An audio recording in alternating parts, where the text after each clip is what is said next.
আমল, একটা উপকার তিনটা। এক নাম্বার আমলটা শ্রেষ্ঠ আমল, দুই নাম্বার আমলটা আল্লাহর কাছে পবিত্র, তিন নাম্বার আমলটা তোমাদের মর্যাদা বাড়ায় দেয়। সাহাবারা বললেন, হুজুর এটা আবার কি আমল? নবীজি বললেন, জিকিরুল্লাহ, আল্লাহর জিকির যত বেশি করবা, এক নাম্বার তোমাদের মর্যাদা প্রতিনিয়ত আল্লাহ পাক রব্বুল আলামিন বাড়িয়ে দিবেন। যারা জিকিরকারী তাদের মর্যাদা আল্লাহ বাড়াবেন, এরা আল্লাহর কাছে পবিত্র বান্দা হবে। যারা জিকিরকারী, এই জিকিরের ইবাদতটা আল্লাহর কাছে শ্রেষ্ঠ ইবাদত। এখন আপনারা আলেমরা ছাড়া অন্যরা যারা আছেন, আপনাদেরকে আমি দুইটা শব্দ শিখাবো, মন দিয়ে শুনবেন। ওয়াজে আসছেন, কিছু শিখেন। প্রথমে একটা শিখবো, এরপরে আরেকটা শিখবো। রেডি তো সবাই? মুসলিম শরীফের হাদিস, হাদিস নাম্বার 2676, 2676। আমাদের মাদ্রাসার যে কপিগুলো আছে, মাদ্রাসায় যে মুসলিম শরীফটা পড়ানো হয়, এটা অনুযায়ী মোট হাদিস সংখ্যা হবে 3033টা। এই হাদিসের বর্ণনাকারী ঠান্ডা পানি না, নর্মাল পানি, ফ্রিজের পানি খাইলে একটু ভালো লাগে। 2676 নাম্বার হাদিস, সমস্যা নেই, আপনার যে কোনো কলের পানি আনেন, সমস্যা নেই। 2676 নাম্বার হাদিসের বর্ণনা, আবু হুরায়রা রাদিয়াল্লাহু তাআলা আনহুর বর্ণনা। এই হাদিসের মধ্যে আসছে, রাসূল আকরাম সাল্লাল্লাহু আলাইহি সাল্লাম একদিন সফর করতেছিলেন, মক্কার পথ ধরে মক্কার দিকে রওনা করলেন। বন্ধে বুঝেন, বাইনামা রাসূলুল্লাহ সাল্লাল্লাহু আলাইহি ওয়াসাল্লাম ইয়াসিরু ফি তরিকিহি ইলা মক্কা। নবীজি সাল্লাল্লাহু আলাইহি ওয়াসাল্লাম মক্কার পথ ধরে মক্কার দিকে চলতে লাগলেন। ফামাররা আলা জাবালিন, ফামাররা আলা জাবালিন ইউকালু লাহু জুমদান। আল্লাহ নবী একটা পাহাড়ের পাশ দিয়ে অতিক্রম করলেন, এই পাহাড়টার নাম হলো জুমদান। নবীজি বললেন, হাযা জুমদান, এটা হলো জুমদান নামক পাহাড়। এরপরে আল্লাহ নবী বললেন, এখন মুখস্থ করবেন, নবীজি বললেন, সাবাকাল মুফাররিদুনা, সাবাকাল মুফাররিদুনা। নবীজি বললেন, মুফাররিদুনরা অগ্রগামী হয়ে গিয়েছে। বলেন মুফাররিদুন, সবাই বলেন মুফাররিদুন। ওলামায়ে কেরাম দরকার নাই বলা, আপনারা জানেন, অন্যরা যারা আছেন তারা শিখতে হবে। বলেন তো মুফাররিদুন। আচ্ছা, আপনারা যারা আছেন মুফাররিদুন কারে কয় জানেন? এই পাশ থেকে কয়েকজন কইছে না, আপনারা জানেন না? মুফাররিদুন কারে কয় জানেন? সাহাবারাও জানে না, তা আপনারা কেমনে জানবেন? প্রথমে আমি ভাবছিলাম আপনারা অনেকে জানেন, আরে টেনশনে পড়ে আছি। ইন্নালিল্লাহ, সাহাবারাও যেটা জানে না, এরা এটা জানে, তো বিশাল বড় ব্যাপার। সাহাবারা প্রশ্ন করলেন, ওয়াল মুফাররিদুনা ইয়া রাসূলুল্লাহ, মুফাররিদুন আবার কি জিনিস আল্লাহ নবী আপনার কাছে জানতে চাই। নবীজি জবাব দিলেন, আয-যাকিরুনাল্লাহ কাসীরা ওয়াজ-যাকিরাত, দুনিয়ার মধ্যে যারা বেশি বেশি আল্লাহর জিকির করে, এই মানুষগুলা মুফাররিদুন, কিয়ামতের ময়দানে অগ্রগামী হয়ে আল্লাহর জান্নাতের দিকে তারা রওনা করবে। তাহলে এদেরকে কি বলা হয়? মুফাররিদুন। এবার আরেকটা শিখবেন, বলেন মুফরিদুন। আগেরটা কি ছিল? আর এখন একটা মুফরিদুন। তিরমিজি শরীফ হাদিস নাম্বার 3596 নাম্বার হাদিস। এই হাদিসের মধ্যে আসছে, ক্বালা রাসূলুল্লাহ সাল্লাল্লাহু আলাইহি ওয়াসাল্লাম, আল্লাহ নবী বলেন, সাবাকাল মুফরিদুনা, সাবাকাল মুফরিদুনা, হালকা পাতলা মানুষগুলা অগ্রগামী হয়ে গিয়েছে, হালকা পাতলা মানুষগুলা অগ্রগামী হয়ে গিয়েছে। সুসংবাদ, আপনারা যারা চিকুন মানুষ, আপনারা অগ্রগামী। কি বলেন? আপনারা হালকা পাতলা যারা চিকুন, অগ্রগামী না? অগ্রগামী। আচ্ছা যাক, যেহেতু জি বলছেন, আল্লাহ সবাইরে জান্নাতের দিকে অগ্রগামী হওয়ার তৌফিক দান করুন। সাহাবারা প্রশ্ন করলেন, ওয়াল মুফরিদুনা ইয়া রাসূলুল্লাহ, হালকা পাতলারা অগ্রগামী বুঝতে পারলাম, তবে আপনি হালকা পাতলা দ্বারা কি বুঝাইছেন আমাদেরকে বুঝায় দেন। নবীজি বললেন, আল মুস্তাহতারুনা বিযিকরিল্লাহ ইয়াদউ যিকরু আনহুম আসকালাহুম। আল্লাহ নবী বলেন, যারা জিকিরের মধ্যে থাকতে থাকতে জিকিরের কারণে তাদের পাপের বোঝাগুলা হালকা হয়ে যায়, পাপের বোঝা থেকে হালকা হয় যারা, এদেরকে বলা হয় মুফরিদুন। নবীজি বলেন, ফায়াতুনা ইয়াউমাল কিয়ামাতি খিফাফা, কিয়ামতের ময়দানে এই মানুষগুলা হালকা, মানে পাপের বোঝা থেকে হালকা অবস্থায় আল্লাহর দরবারে উপস্থিত হবে। তাহলে মুফরিদুন মানে হলো পাপের বোঝা থেকে হালকা, এই হালকা হয়ে জিকিরকারী বান্দা বান্দিরা কিয়ামতের ময়দানে আল্লাহর দরবারে উপস্থিত হবে। আবু দাউদ শরীফ হাদিস নাম্বার 3667 নাম্বার হাদিস।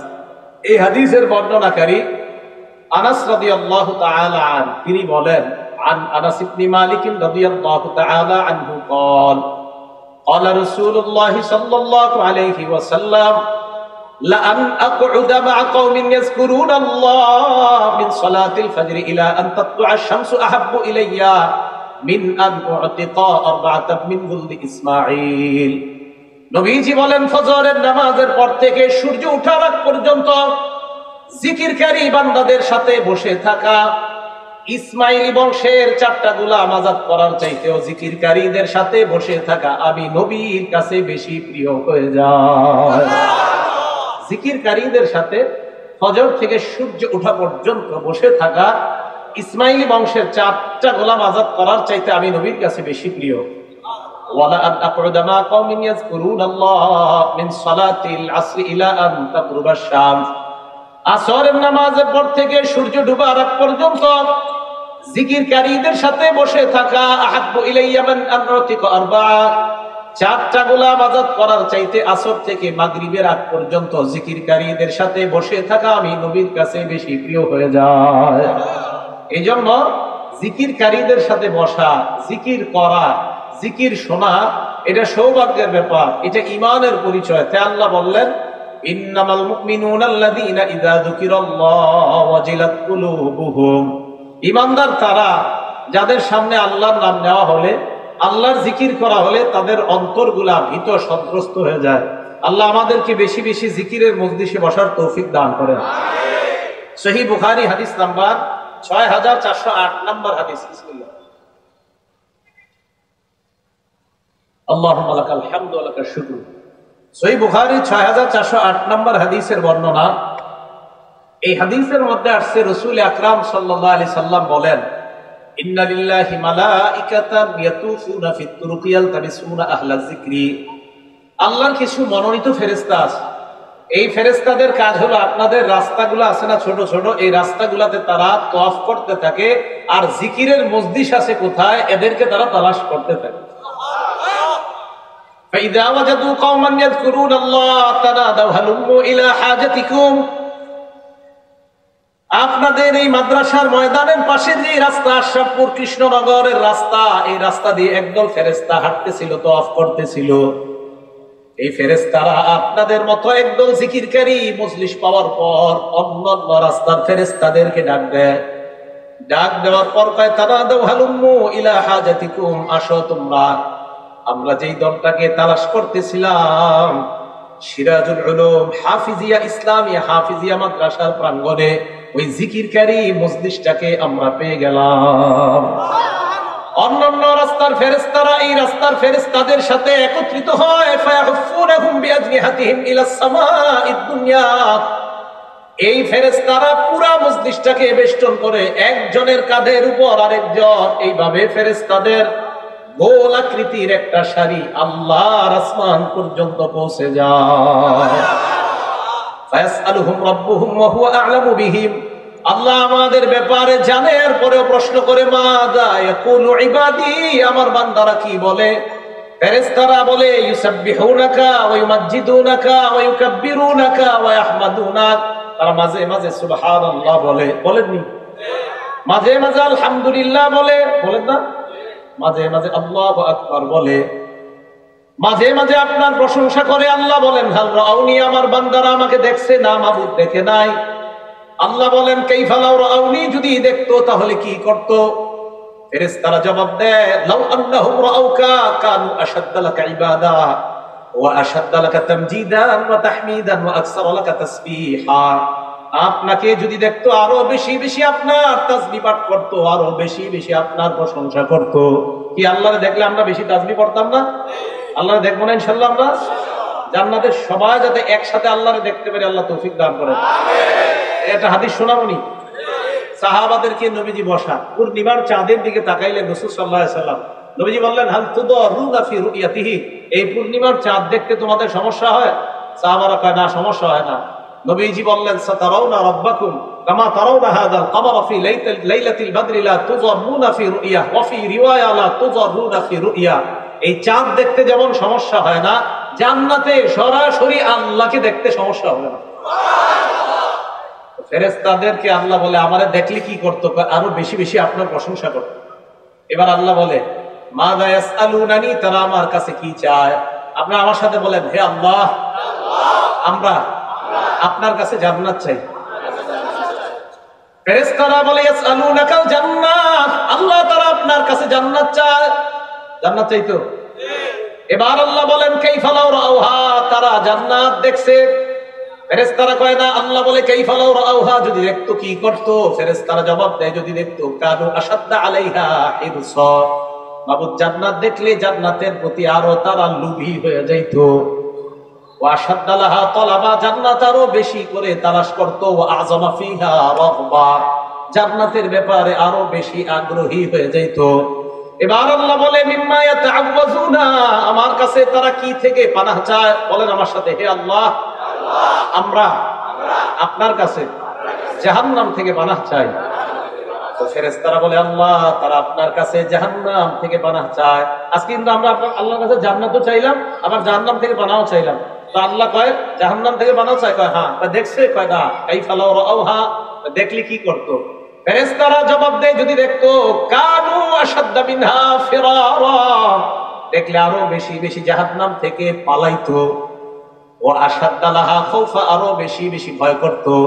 আল্লাহ বলে ফেরেশতারা ইন্নী উশহিদুকুম আন্নী কদ গফারতু লাহুম, সাক্ষী থাকো আমি আল্লাহ ওই সিরাজুল উলুম ইসলামিয়া মাদ্রাসার প্রাঙ্গণের মানুষগুলারে মাফ করে দিলাম। পিছনে যারা দাঁড়ায় আছে তাদের ব্যাপারে কি অবস্থা হবে? না না আপনারা জানেন না কি হবে। এক ফেরেশতা আল্লাহর কাছে বলে, এই হাদিসে আছে ফুলানুন লাইসা ফীহি আল্লাহ, এমন একজন বান্দা আছে এই জায়গায় যারা মূলত ওয়াজ শুনতে আসে নাই, এমনি আসছে। বলছে আল্লাহ দেখেন কত মহান, আপনারা টেনশন করেন না, এমনি যদি আইসা থাকেন।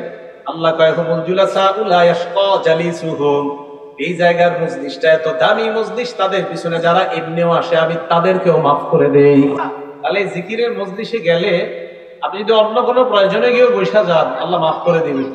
এই মজলিসের দাম কম না অনেক বেশি? আল্লাহ গুরুত্ব দেওয়ার তৌফিক দান করেন। একটা কিতাব আছে নাম আল ওয়াবিল, এই কিতাবের লেখকের নাম ইবনুল কাইয়্যিম রাহমাতুল্লাহি আলাইহি, শাইখুল ইসলাম ইবনে তাইমিয়া রাহমাতুল্লাহি আলাইহির ছাত্র। উনি এই কিতাবের ৬৭ নাম্বার পৃষ্ঠায় একটা বর্ণনা আসছে, নবীর সাহাবা আবু দারদা রাদিয়াল্লাহু তাআলা আনহুর একটা বর্ণনা আসছেন। তিনি বলেন লিকুল্লি শাইইন জালা, প্রত্যেকটা জিনিসের একটা উজ্জ্বলতা আছে। আজকে আপনাদের এই মাহফিলের উজ্জ্বলতা, লাইটিং গুলা, এগুলা না থাকলে এটা উজ্জ্বলতা হইতো না। আরো উজ্জ্বলতা আজকে যাদেরকে দাওয়াত দিয়েছেন তারা, এখন যদি লাইট গুলা অফ হয়ে যায় বলেন উজ্জ্বলতা থাকবে না নষ্ট হয়ে যাবে? আবু দারদা বলেন লিকুল্লি শাইইন জালা, প্রত্যেকটা জিনিসের একটা উজ্জ্বলতা আছে। ওয়া জালাউল কুলুবি যিকরুল্লাহ, অন্তরের উজ্জ্বলতা হলো আল্লাহর জিকির করা। যারা বেশি বেশি আল্লাহর জিকির করবে তাদের অন্তর আল্লাহ উজ্জ্বল বানায় দিবেন। এত কি কাজ আপনাদের? সারাক্ষণ সময় নষ্ট করা। দোকানে চা খাইতে বসলেন তো সময় নষ্ট। আরে চা পান করেন, ওই সময় আপনি এক চুমুক দেন, বাস পরে জিকির করেন। কি বলবো আপনারা, সব মজলিসে শুধু অনর্থক কথা। এই অনর্থক কথা অনেকগুলা কারণের একটা গজবের মোবাইল, এটাও আছে, এটা নিয়েও কথা। আবার মোবাইলের দিকে তাকাইলে সময় নষ্ট। এত সময় কোথায় আপনাদের? আবু হুরায়রা রাদিয়াল্লাহু তাআলা আনহু গাছ লাগাইতেছে, গাছ গাছ, রাসূল পাশ দিয়ে যাইতেছে। আল্লাহ নবী বললেন মাল্লাযী তাগরিসু ইয়া আবু হুরায়রা, আবু হুরায়রা তুমি কি লাগাও? আবু হুরায়রা কয় হুজুর একটা গাছের চারা লাগাই। নবীজি বলেন আলা আদুল্লুকা আলা গিরাসিন, আমি কি তোমাকে খায়রিল লাকা মিন হাদা, এই চারার চাইতে উত্তম কোন চারার কথা বলবো কিনা? বলবো? দুনিয়ার গাছের চাইতে উত্তম গাছের কথা বলবো? তা আবু হুরায়রাকে নবীজি বলছে আমি কি বলবো? রাসূল আকরাম সাল্লাল্লাহু আলাইহি সাল্লাম বললেন শোনো তুমি বলো। এখন আপনারা বলেন সুবহানাল্লাহ, আলহামদুলিল্লাহ, লা ইলাহা ইল্লাল্লাহ, আল্লাহু আকবার। এই যে যারা আমরা 4 বার বললাম, আবু হুরায়রাকে আল্লাহ নবী বলাইলেন আর বললেন আবু হুরায়রা তুগরাসু লাকা বিকুল্লি ওয়াহিদাতিন শাজারাতুন ফিল জান্নাহ, তুমি 4টা বাক্য বললা, প্রত্যেকটার বিনিময়ে জান্নাতে তোমার জন্য এক একটা গাছের চারা রোপণ করা হয়ে যায়। এত কিসের সময় নষ্ট করা? বাসে বসে রয়েছেন, ঢাকা যাইতেছেন, সময় নষ্ট করেন না। সুবহানাল্লাহ, আলহামদুলিল্লাহ, লা ইলাহা ইল্লাল্লাহ, আল্লাহু আকবার বলেন। জিকির করব তো ইনশাআল্লাহ। এখন কথা হলো জিকির আমরা কেন করব? সূরা আহজাবের 41 এবং 42 নম্বর আয়াত আল্লাহ বলেন, ইয়া আইয়ুহাল্লাযীনা আমানু যকুরুল্লাহা যিকরান কাসীরা। হে ঈমানদারগণ, তোমরা বেশি বেশি আল্লাহর জিকির করো। ওয়াসাব্বিহুহু বুকরাতাও ওয়া আসীলা, সকাল সন্ধ্যায় আল্লাহর তাসবিহ পাঠ করো।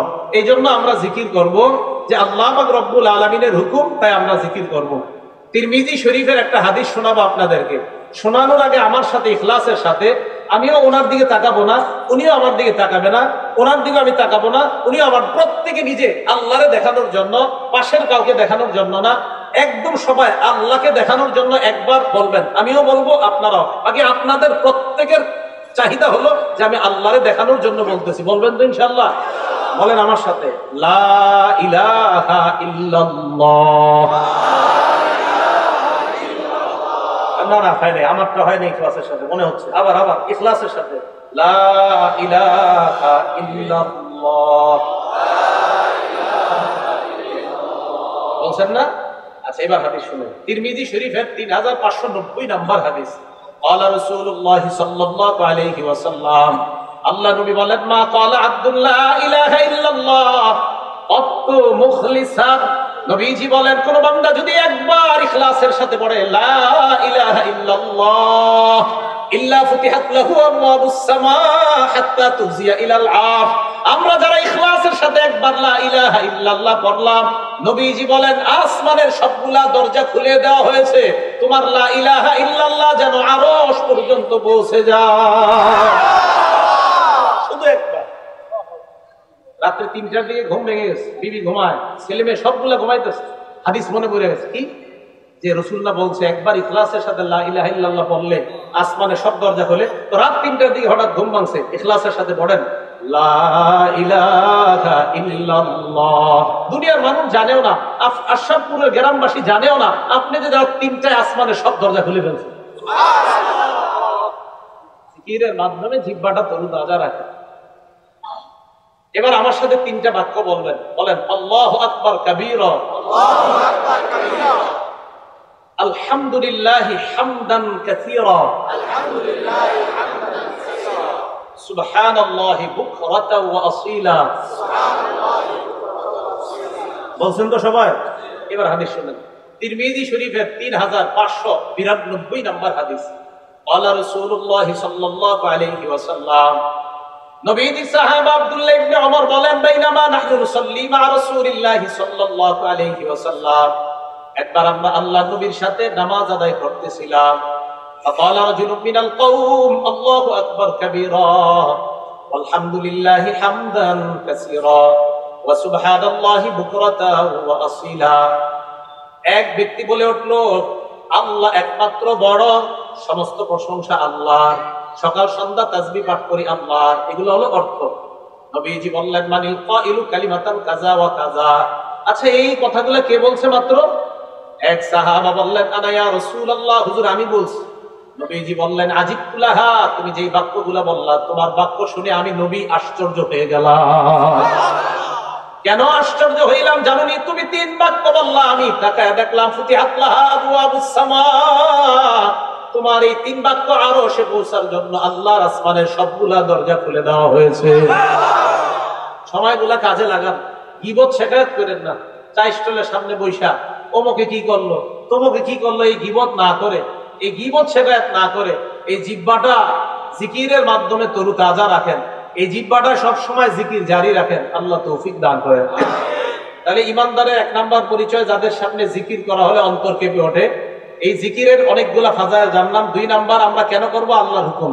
3 নাম্বার, জিকির করলে লাভ কি? আপনি যে জিকির করবেন, জিকির করলে লাভ, আমার সাথে বাংলা বলবেন, বলেন অশান্ত হৃদয় প্রশান্ত হয়ে যায়। বলেন অশান্ত হৃদয় প্রশান্ত হয়ে যায়। দলিল সূরা রাদ আয়াত নাম্বার 28, আল্লাহ বলেন, আল্লাযীনা আমানু আউযু বিল্লাহি মিনাশ শাইতানির রাজীম। আল্লাহ বলেন আল্লাযীনা আমানু ওয়া তাতমাইন্নু কুলুবুহুম বিযিকরিল্লাহ আলা বিযিকরিল্লাহি তাতমাইন্নুল কুলুব। আল্লাহ বলে শোনো তোমরা, জিকিরের মাধ্যমে হৃদয় প্রশান্ত হয়ে যায়। তাহলে অশান্ত হৃদয় প্রশান্ত হয় জিকিরের মাধ্যমে। আলেমরা ছাড়া অন্যরা একটু বলবেন, বলেন তো জিকিরের মাধ্যমে কি হয়? অশান্ত হৃদয় প্রশান্ত হয়ে যায়। মাশাআল্লাহ, জিকিরের মাধ্যমে কি হয়? অশান্ত হৃদয় প্রশান্ত। এখন কথা, হুজুর অশান্ত হৃদয় প্রশান্ত হইলে কি লাভ? প্রথমে জিকিরের ফজিলত জানলাম, এরপরে জানলাম জিকির কেন করবো, 3 নাম্বার জানলাম জিকিরের কারণে অশান্ত হৃদয় প্রশান্ত হয়। 4 নাম্বার, অশান্ত হৃদয় প্রশান্ত হইলে কি লাভ? উত্তর, মরণের সময় ফেরেশতা ওই প্রশান্ত হৃদয় ওয়ালাকে জান্নাতের দিকে স্বাগত জানাইতে জানাইতে নিয়ে যায়। দলিল সূরা ফাজরের 27 থেকে 30 নম্বর আয়াত। আল্লাহ বলেন আউযু বিল্লাহি মিনাশ শাইতানির রাজীম ইয়া আইয়াতুহান নাফসুল মুতমাইন্না, হে প্রশান্ত নফসের অধিকারী, প্রশান্ত হৃদয়ের অধিকারী বান্দা, ইরজিই ইলা রাব্বিকি রাদিয়াতাম মারদিয়া, তুমি তোমার রবের দিকে প্রত্যাবর্তন করো সন্তুষ্ট চিত্তে এবং সন্তুষ্ট বাজন হয়ে। এমন অবস্থায় তুমি আল্লাহর দিকে রওনা হও, তুমি আল্লাহর প্রতি সন্তুষ্ট, আল্লাহ তোমার প্রতি সন্তুষ্ট। তোমার প্রতি আল্লাহ সন্তুষ্ট, আল্লাহ তোমার প্রতি সন্তুষ্ট। তাহলে রাসূল আকরাম সাল্লাল্লাহু আলাইহি ওয়াসাল্লাম ওনার এক সাহাবার সাথে বসা, আবু বকর সিদ্দিক রাদিয়াল্লাহু তাআলা আনহুর সাথে বসা। আচ্ছা, আগে আয়াতটা শুনেন যে আল্লাহ তোমার প্রতি সন্তুষ্ট, তুমি আল্লাহর প্রতি সন্তুষ্ট, এমন অবস্থায় রওনা করলাম। এরপরে কয় ফাদখুলি ফি ইবাদি, আমার বান্দাদের অন্তর্ভুক্ত হও, ওয়াদখুলি জান্নাতি, এবং জান্নাতে প্রবেশ করো। এখন দেখেন এই আয়াতের ব্যাপারে একটা হাদিস শোনাবনি। আদ-দুররুল মানসুর একটা কিতাব আছে, এই কিতাবের 8 নম্বর খণ্ড 513 নম্বর পৃষ্ঠা। عن سعيد بن جبير رضي الله تعالى عنه قال قرأت عند النبي صلى الله عليه وسلم يا أيتها النفس المطمئنة, আমি আল্লাহ নবীর সামনে সূরা ফাজরের 27 থেকে 30 নম্বর আয়াত পর্যন্ত তেলাওয়াত করলাম। আবু বকর সিদ্দিক নবীর পাশে বসা। আবু বকর সিদ্দিক রাদিয়াল্লাহু তাআলা আনহু বললেন ইন্না হাদা হাসান, এটা তো অনেক চমৎকার কথা। আল্লাহ নবী আবু বকরের দিকে তাকায় বললেন আবু বকর আলা ইন্নাল মালাকা সায়াকুলু লাকা ইনদাল মাউত, হে আবু বকর এই কথাগুলা ফেরেশতা তোমার মরণের সময় তোমাকে বলতে বলতে দুনিয়া থেকে নিয়ে যাবে। আবু বকর, আমার আশা ফেরেশতা তোমাকে এই আয়াতগুলো বলতে বলতে নিয়ে যাবে। আব্দুল্লাহ ইবনে আব্বাস রাদিয়াল্লাহু তাআলা আনহুমা, নবীর সাহাবা, উনি যখন মারা যায়, সিয়ারু আলামিন নুবালা কিতাবের নাম 3 নম্বর খণ্ড 358 নম্বর পৃষ্ঠা। মাতা ইবনে আব্বাস রাদিয়াল্লাহু তাআলা আনহুমা বিত-তায়েফ, আব্দুল্লাহ ইবনে আব্বাস তায়েফে মারা গেছে রাদিয়াল্লাহু আনহুমা। মারা যাওয়ার পর যা আতাইরুল লাম ইউরা আলা খিলকাতিহি, একটা পাখি আসছে, এই জাতীয় পাখি আগে কখনো দুনিয়াতে দেখা যায়নি। তো পাখি আসার পর লাশটা যেই খাটের মধ্যে রাখা, ফাদাখালা নাশা, পাখিটা ওই লাশের ভিতরে ঢুকে গেছে। সবাই খালি তাকায় রয়েছে যে পাখিটা বের হয় কখন দেখবো। পাখি আর বের হয় না, জানাজা হয়ে গেছে, লাশ দাফন হয়ে গেছে, মাটি দেওয়া হয়ে গেছে, পাখি বের হয় না। লাম ইউরা খারিজা মিনহু, পাখি বের হতে দেখা যায় না। তো সাহাবারা বলে আমরা যখন কবরের পাশে দাঁড়াই রয়েছি, হঠাৎ একটা আওয়াজ শুনতেছি, কে যেন সূরা ফজরের 27 থেকে 30 নম্বর আয়াত তেলাওয়াত করতেছে। এখন শুনেন কি, লাম ইউরা মান তালা হাযিহিল আয়াত, আয়াত শুনতেছি, চারদিকে তাকাইতেছি, কিন্তু কাউকে দেখা যাচ্ছে না আয়াত কে তেলাওয়াত করে। এই জন্য আমার আপনার মরণটা যদি এমন হইতো যে মরণের সময় ফেরেশতা আমার আপনার কানে কানে বলে বলে নিয়ে যাচ্ছে, হে প্রশান্ত হৃদয় চলো চলো রবের দিকে চলো, তিনিও সন্তুষ্ট তোমার প্রতি, তুমিও সন্তুষ্ট। আল্লাহ আমাদের সকলকে এই প্রশান্ত হৃদয়ওয়ালা মুমিন হওয়ার তৌফিক দান করুন। আল ওয়াবিল কিতাবের নাম, এই কিতাবের 71 নম্বর পৃষ্ঠা ইবনে তাইমিয়া রাহমাতুল্লাহ আলাইহির ছাত্র ইবনুল কাইয়িম রাহমাতুল্লাহ আলাইহি লেখেন যে ইবনে তাইমিয়া রাহমাতুল্লাহ আলাইহি বলেন, বিসমিল্লাহ, আয-যিকরু লিল কলব মিসলুল মা'i লিস সামা, মাছের জন্য পানি যেমন জরুরি, অন্তরের জন্য জিকির তেমন জরুরি। ইবনে তাইমিয়া বলে দুনিয়ার মানুষ শোনো, কাইফা ইয়াকুনু হালুস সামাক ইযা ফাকাদাল মা, পানি যদি শুকিয়ে যায় তাহলে বলতো দুনিয়ার মাছগুলা কি অবস্থা হবে? বলেন আপনারা, নদীর, সমুদ্রের, পুকুরের পানি শুকিয়ে গেলে মাছ বাঁচবে না মরবে? জিকির না থাকলে অন্তর মরে যাবে। তাই জিকির যত বেশি হবে অন্তর তত জিন্দা হয়ে যাবে। আল্লাহ বেশি বেশি জিকির করার তৌফিক দান করেন। তাহলে 1 নাম্বার ইমানদারের পরিচয়, যার সামনে জিকির করা হলে ওই ব্যক্তির অন্তর প্রকম্পিত হয়ে যায়। আল্লাহ জিকিরকারী বান্দাদের অন্তর্ভুক্ত হওয়ার তৌফিক দান করেন। 2 নাম্বার, ওয়াইদা তুলিয়াত আলাইহিম আয়াতুহু যাদাতহুম ঈমানা, যাদের সামনে কোরআন তেলাওয়াত করা হলে ওই কোরআন তেলাওয়াত তাদের ঈমান বৃদ্ধি করে দেয়। কোরআন তেলাওয়াত করেননি আপনারা? হ্যাঁ, দেখছেন জি এর আওয়াজ কত ছোট। কোরআন তেলাওয়াত করেন তো হুজুররা কইছি জি, এরা তো করেই, এরা তো নামাজে নামাজে করে। আপনারা 21 পারা শুরু পৃষ্ঠা, উতলুমা উহিয়া ইলাইকা মিনাল কিতাব, তেলাওয়াত করেন। আপনি তেলাওয়াত করেন। বুখারী শরীফের 5427 নাম্বার হাদিস, ক্বালা রাসূলুল্লাহ সাল্লাল্লাহু আলাইহি ওয়াসাল্লাম, আল্লাহ নবী বলেন, মাসালুল মুমিনিল্লাযী ইয়াকরাউল কুরআন, যে ইমানদার কোরআন পড়ে, কামাসালিল উত্রুজ্জা, ওই ইমানদারের দৃষ্টান্ত হলো কমলা লেবুর মতো। কার মতো? আসলে উত্রুজ্জা মানে যদিও কমলা লেবু, কিন্তু কমলা লেবু না, দেখতে কমলার লেবুর মতো, আসলে কমলা লেবু না। সম্ভবত আমাদের বাংলাদেশে এটা পাওয়া যায় না এই ফলটা, উত্রুজ্জা।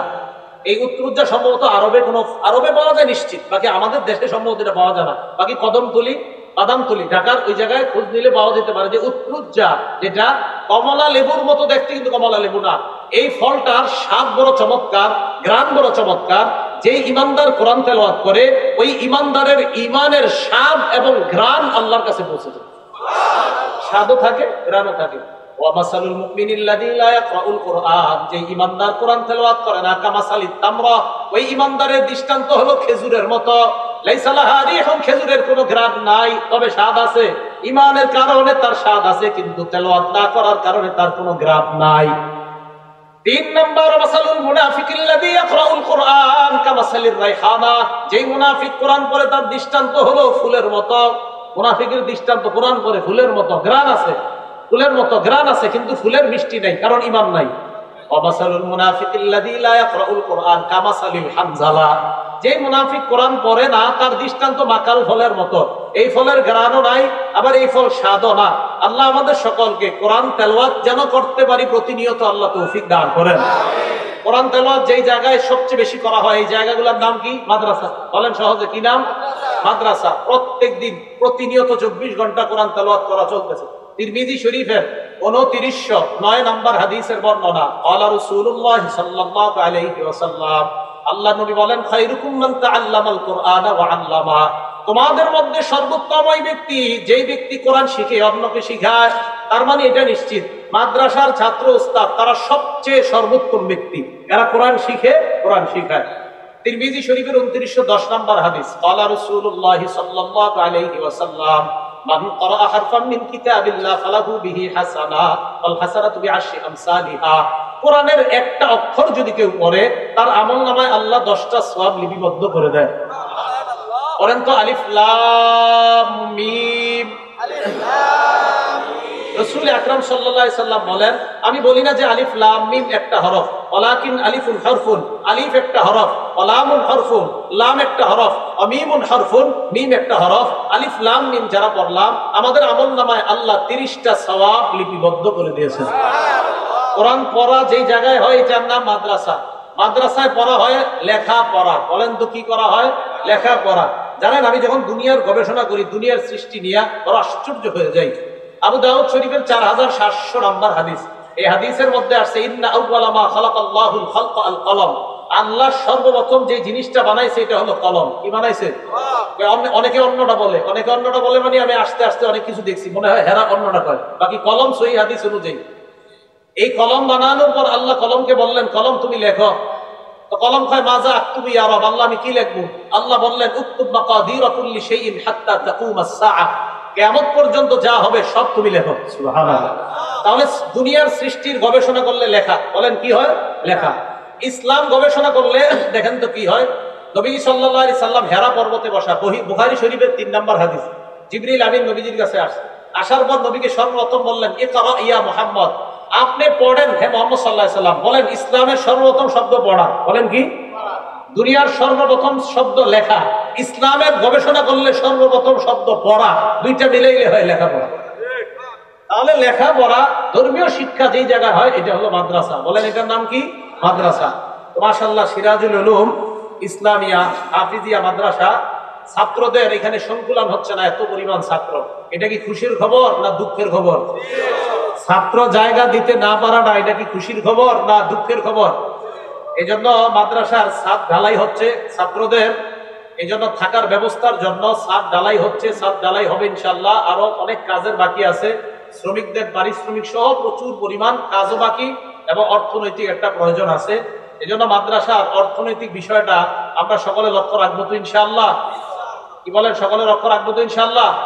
হুজুর আসার আগে, হুজুর এসে পড়তেছেন, আসার আগে আমরা মাদ্রাসার জন্য আমরা কেউ উঠবো না। আমরা মেহেরবানি করে আমরা মাদ্রাসার জন্য যে যা পারি ইনশাআল্লাহ আমরা শরীক হওয়ার চেষ্টা করব। আর যদি আপনারা বলেন লেখাইবেন বাকি, তাও লেখাতে পারেন। নগদ যদি দিতে চান সেটাও লেখাতে পারেন ইনশাআল্লাহ। খুব দ্রুত হুজুর আসতেছে।